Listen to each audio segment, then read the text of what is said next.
Glenn in Morristown. What's up, Glenn? Hey, Mike. How are you? Good. Got to just weigh in on this. I'd rather hear you read from the Shake Shack menu, to be honest with you, than this garbage.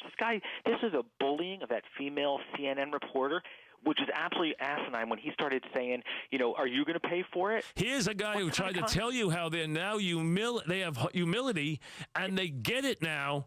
Where they didn't 4 months ago, and then he attacks her. Yeah, and that was I heard you gasp. I was like, I can't believe he's doing this to this woman. And she's a respectable reporter. She's a terrific reporter, and she is. asks the best questions. I'd have her on the show, except she works for ESPN. I can't have her on. No, she doesn't anymore. She works for CNN now. That's right, she doesn't work for anymore. Exactly. Mike, I'm glad you turned it off, Mons, too. find her. Yeah. She doesn't work for ESPN anymore. She works for CNN now. That's right. Find her. I want to talk to her. It should be great to get on. And you know what, Mike? I'm glad you turned it off anyway because like you, I'm sitting there listening to it. And who could listen to this guy? I can't listen to it anymore. And listen, part of it is there's no one in there to ask any questions. I mean, and listen, it's a tough setting to ask the questions in. You're in a big auditorium. The NFL doesn't want you to ask any tough questions.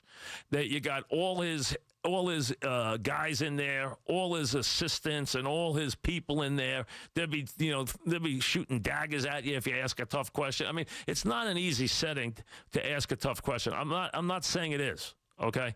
But that's why what Rachel did is even better. Point is, though, there's what you got. You got attacked.